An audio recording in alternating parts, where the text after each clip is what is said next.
तौकीर रजा और उनकी भड़काऊ बयानबाजी, ये कोई नई बात नहीं है क्योंकि तौकीर रजा की प्रसिद्धि की दुकान ऐसे ही बयानों पर चलती है। अब एक नया ताजा मामला सामने आया है जिसके बाद लोगों में आक्रोश बढ़ गया है। वो मामला क्या है, रिपोर्ट में देखिए।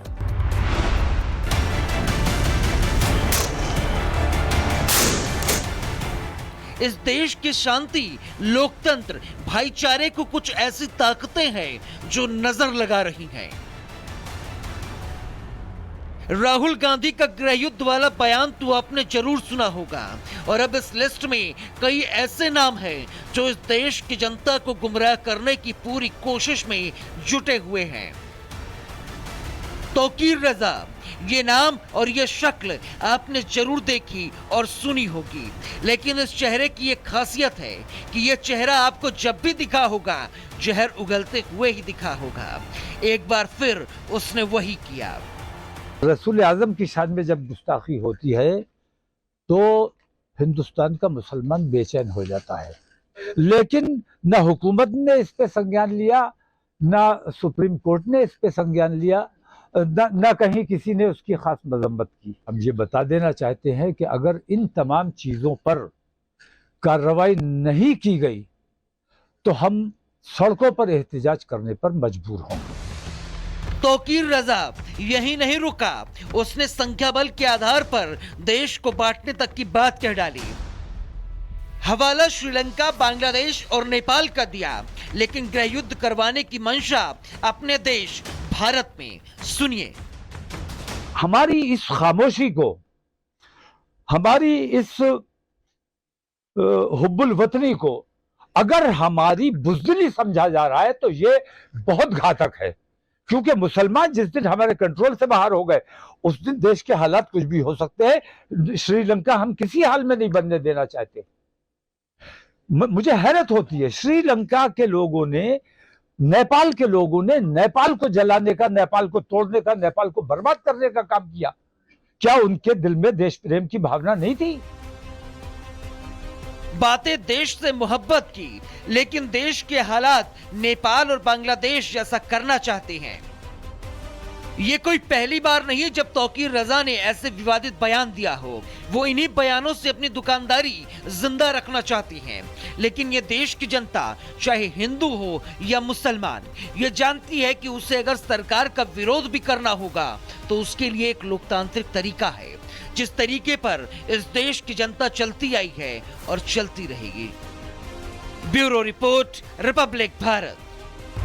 फलाना तौकीर रजा और उनकी भड़काऊ बयानबाजी, ये कोई नई बात नहीं है क्योंकि तौकीर रजा की प्रसिद्धि की दुकान ऐसे ही बयानों पर चलती है। अब एक नया ताजा मामला सामने आया है जिसके बाद लोगों में आक्रोश बढ़ गया है। वो मामला क्या है, रिपोर्ट में देखिए।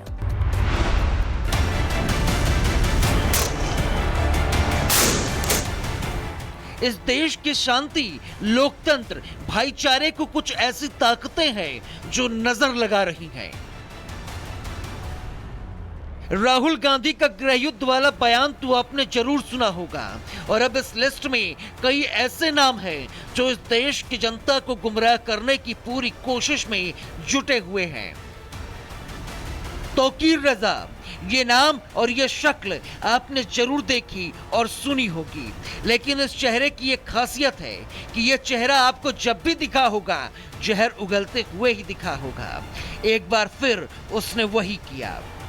रसूल आजम की शान में जब गुस्ताखी होती है तो हिंदुस्तान का मुसलमान बेचैन हो जाता है, लेकिन न हुकूमत ने इस पे संज्ञान लिया, न सुप्रीम कोर्ट ने इस पे संज्ञान लिया, न कहीं किसी ने उसकी खास मजम्मत की। हम ये बता देना चाहते हैं कि अगर इन तमाम चीज़ों पर कार्रवाई नहीं की गई तो हम सड़कों पर एहतजाज करने पर मजबूर होंगे।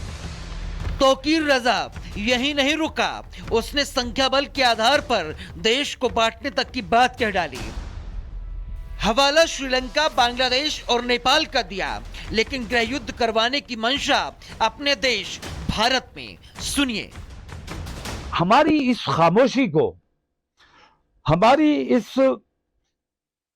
हुब्बुल वतनी को अगर हमारी बुज़दिली समझा जा रहा है तो ये बहुत घातक है, क्योंकि मुसलमान जिस दिन हमारे कंट्रोल से बाहर हो गए उस दिन देश के हालात कुछ भी हो सकते हैं। श्रीलंका हम किसी हाल में नहीं बनने देना चाहते।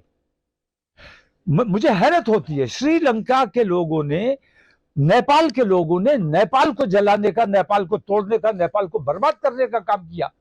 क्या उनके दिल में देश प्रेम की भावना नहीं थी? बातें देश से मोहब्बत की, लेकिन देश के हालात नेपाल और बांग्लादेश जैसा करना चाहते हैं। ये कोई पहली बार नहीं जब तौकीर रजा ने ऐसे विवादित बयान दिया हो। वो इन्हीं बयानों से अपनी दुकानदारी जिंदा रखना चाहती हैं। लेकिन ये देश की जनता, चाहे हिंदू हो या मुसलमान, ये जानती है कि उसे अगर सरकार का विरोध भी करना होगा तो उसके लिए एक लोकतांत्रिक तरीका है, जिस तरीके पर इस देश की जनता चलती आई है और चलती रहेगी। Bureau report, Republic Bharat. मौलाना तौकीर रजा और उनकी भड़काऊ बयानबाजी, ये कोई नई बात नहीं है क्योंकि तौकीर रजा की प्रसिद्धि की दुकान ऐसे ही बयानों पर चलती है। अब एक नया ताजा मामला सामने आया है जिसके बाद लोगों में आक्रोश बढ़ गया है। वो मामला क्या है, रिपोर्ट में देखिए।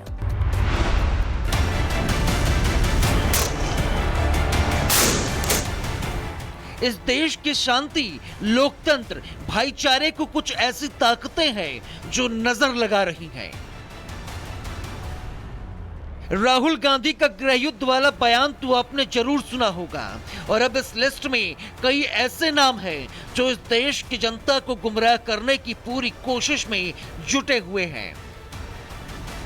तौकीर रजा, ये नाम और ये शक्ल आपने जरूर देखी और सुनी होगी, लेकिन इस चेहरे की एक खासियत है कि ये चेहरा आपको जब भी दिखा होगा जहर उगलते हुए ही दिखा होगा। एक बार फिर उसने वही किया। रसूल आजम की शान में जब गुस्ताखी होती है तो हिंदुस्तान का मुसलमान बेचैन हो जाता है, लेकिन न हुकूमत ने इस पे संज्ञान लिया, न सुप्रीम कोर्ट ने इस पे संज्ञान लिया, न कहीं किसी ने उसकी खास मजम्मत की। हम ये बता देना चाहते हैं कि अगर इन तमाम चीज़ों पर कार्रवाई नहीं की गई तो हम सड़कों पर एहतजाज करने पर मजबूर होंगे। तौकीर रजा यही नहीं रुका, उसने संख्या बल के आधार पर देश को बांटने तक की बात कह डाली। हवाला श्रीलंका, बांग्लादेश और नेपाल का दिया, लेकिन गृह युद्ध करवाने की मंशा अपने देश भारत में। सुनिए।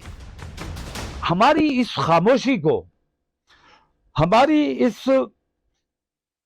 हुब्बुल वतनी को अगर हमारी बुज़दिली समझा जा रहा है तो ये बहुत घातक है, क्योंकि मुसलमान जिस दिन हमारे कंट्रोल से बाहर हो गए उस दिन देश के हालात कुछ भी हो सकते हैं। श्रीलंका हम किसी हाल में नहीं बनने देना चाहते। मुझे हैरत होती है, श्रीलंका के लोगों ने, नेपाल के लोगों ने नेपाल को जलाने का, नेपाल को तोड़ने का, नेपाल को बर्बाद करने का काम किया। क्या उनके दिल में देश प्रेम की भावना नहीं थी? बातें देश से मोहब्बत की, लेकिन देश के हालात नेपाल और बांग्लादेश जैसा करना चाहते हैं। ये कोई पहली बार नहीं जब तौकीर रजा ने ऐसे विवादित बयान दिया हो। वो इन्हीं बयानों से अपनी दुकानदारी जिंदा रखना चाहती हैं। लेकिन ये देश की जनता, चाहे हिंदू हो या मुसलमान, ये जानती है कि उसे अगर सरकार का विरोध भी करना होगा तो उसके लिए एक लोकतांत्रिक तरीका है, जिस तरीके पर इस देश की जनता चलती आई है और चलती रहेगी। Bureau report, Republic Bharat.